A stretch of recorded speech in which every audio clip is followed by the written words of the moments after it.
If you have ever looked at a lipid profile and felt like you were just reading disconnected numbers, this is the simplest structured way to interpret it every single time.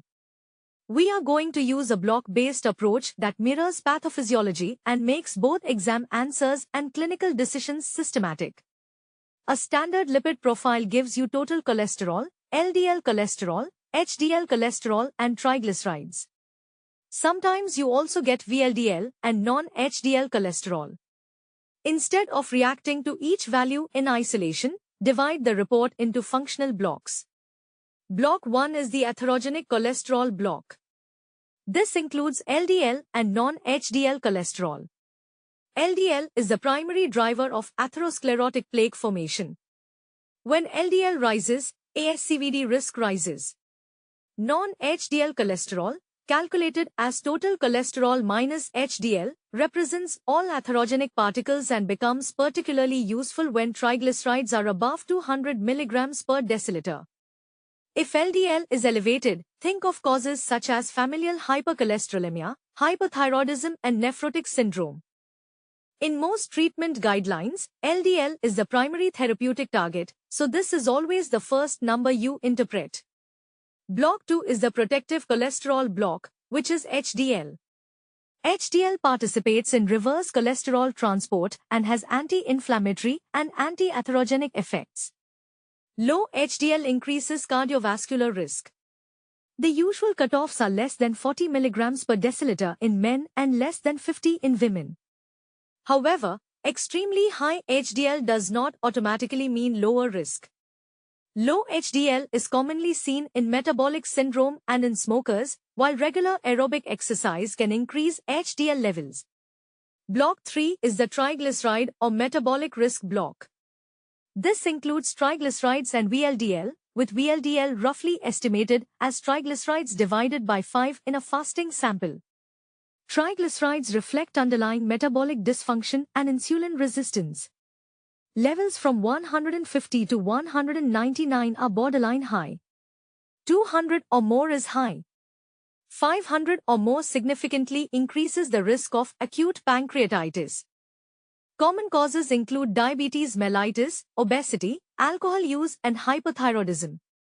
When triglycerides are elevated, you are assessing both cardiovascular and pancreatitis risk. Block 4 is pattern recognition. Now you combine the abnormalities. Isolated LDL elevation with normal triglycerides and HDL suggests primary hypercholesterolemia such as familial hypercholesterolemia. Elevated LDL and triglycerides with low HDL suggests mixed dyslipidemia, often seen in type 2 diabetes. Markedly elevated triglycerides with low HDL but near normal LDL suggests metabolic syndrome. Low HDL alone with otherwise normal parameters suggests lifestyle factors such as smoking or physical inactivity. Pattern recognition converts lab values into likely pathophysiology. Block 5 is risk stratification, and this is where most students stop too early. After identifying the biochemical pattern, you must determine overall cardiovascular risk because treatment intensity depends on risk category, not just lipid numbers. First, identify if the patient already has clinical ASCVD. That includes prior myocardial infarction, stroke, transient ischemic attack, or peripheral arterial disease. If yes, this is secondary prevention and the patient is automatically high or very high risk. Second, check for diabetes mellitus. Age, duration of diabetes and presence of target organ damage such as nephropathy or retinopathy modify risk further. Third, assess major risk factors including hypertension, smoking, family history of premature cardiovascular disease and chronic kidney disease. Fourth, consider age and sex. Risk increases with advancing age and differs between men and women. Fifth, apply a formal risk calculator where appropriate, such as a 10-year ASCVD risk estimator in primary prevention settings. This quantifies absolute risk and guides statin intensity decisions. Now integrate everything.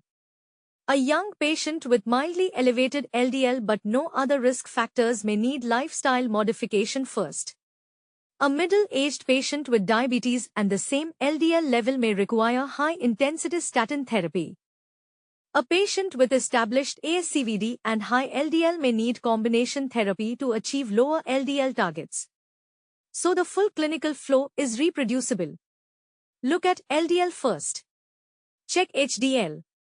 Evaluate triglycerides. Identify the dyslipidemia pattern. Then perform structured risk stratification. Finally, decide treatment intensity based on total cardiovascular risk. This method prevents random interpretation, reinforces pathophysiology, and aligns directly with guideline-based management.